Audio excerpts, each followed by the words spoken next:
I am your science teacher. We are learning chapter 13, magnetic effect of electric current.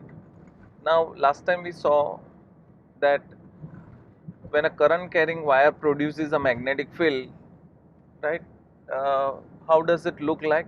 So it is in the form of concentric circles. Second thing, it depend on what? It depend upon current. So if you increase the amount of current, the magnetic field increases.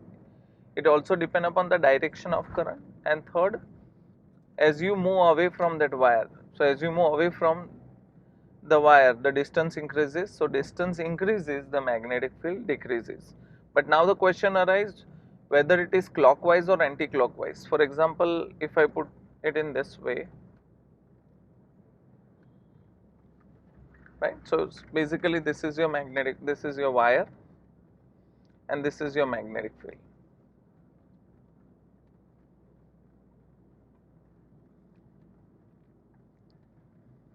Now my question to you is, when your current is in this direction, okay, so whether the concentric circle, so your magnetic field is clockwise or is it anti-clockwise? That is the next question that arises in our mind. So the simple and a basic rule that gives you an idea regarding the same. Simple and a basic rule that gives you an idea regarding the same. What is that?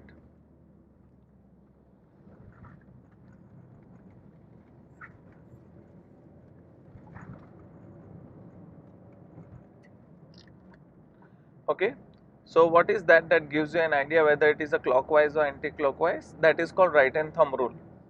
So what you have to do is, let's say the thumb, right? Your thumb shows you the direction of current. What did you say? The thumb shows you the direction of current. Okay, the thumb shows you direction of current. So if you point your thumb out in the upward direction, in the direction of sky, right? Look at the fingers, how it is wrapping. So your four fingers, it should be wrapped.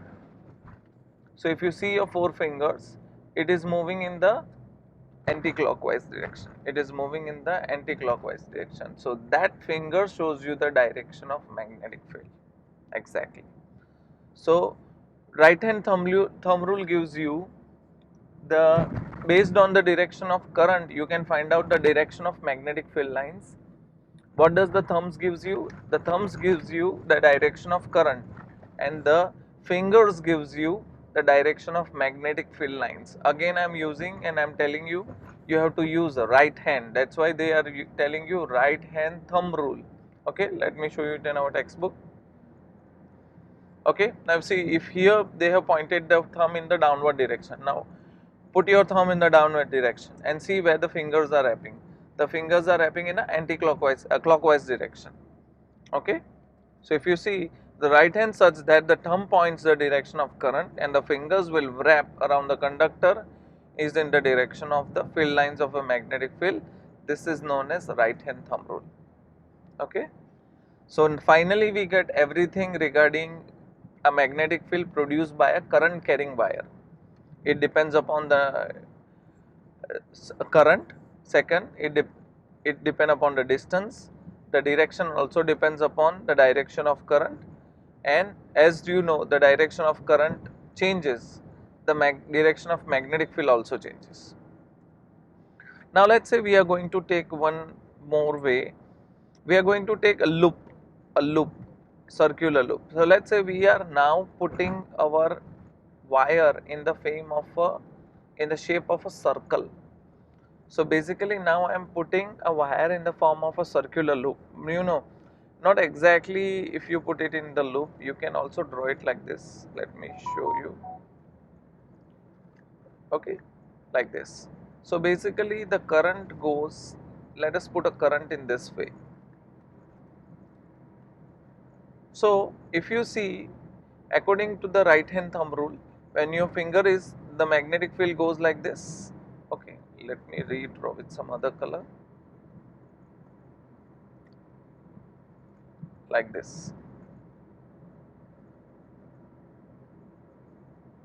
Okay, and it is pointing inwards, and if you see it is downward, so it is going like in a clockwise direction. Okay, so your direction, now if you see the directions are like this, in the middle if you see they are going to tend like this, so they are in the same direction. Exactly, they are in the same direction. So when they are in the same direction, they support each other. So if you put a wire in the form of a circular loop, at which point the magnetic field will be stronger, and the answer for that is at the center. Why at the center? Because at the center if you see the lines are crowded. You must be wondering, it is from two circles or two different parts? Yes, it is from the two different parts, but it is at the center. Center if you see the lines are close, that is the reason we say that the magnetic field are stronger at the center. Magnetic field is stronger at the center. Okay, why? Because the lines are close to each other. I told you the property of magnetic field lines. Even though, but make sure the direction of both the magnetic field lines should be in the same direction. If they go in the opposite direction, they repel each other. So that will nullify the effect. Now make sure, where if you talk about a circular loop, right?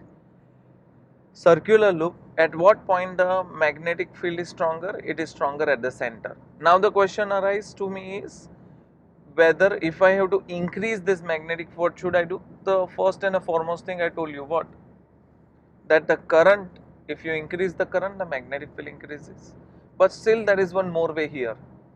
Let's say if you have one loop, likewise if you increase the number of loop, right, 1, 2, 3, 4, if you increase the number of loop, the magnetic field increase by that many times. For example, if there are 4 loops, the magnetic field increase by 4 times. If there are 5 loops, the magnetic field will increase by 5 times. So basically now here the magnetic field depends upon two things, current and the number of loops. Have a look, see. The magnetic field produced by a straight wire depends inversely to the distance from it, right? Means what? If you increase the diameter of a circle, if you take 2 loops, one of the diameter is less and another diameter is more, then the one with a lesser diameter has strong magnetic field. The concentric circle represents the magnetic field around it becomes larger and larger as we move away from the wire. Thus we can say the magnetic field produced by a current carrying wire at a given point depends directly on the current passing through it, and the circular coil having n turns, the field produced is n times larger as the single turn. So I hope you understand what I am trying to say. We learn magnetic field produced by a current carrying circular loop. Loop means, before this theory we learn of a magnetic field of a wire having means straight wire. Now we have changed the shape of a wire to in a form of circular loop, and the interesting thing come to us is the magnetic field is stronger at the center. Okay, so I hope you understood what I have taught you. Please do watch it properly and ask me any queries. Thank you.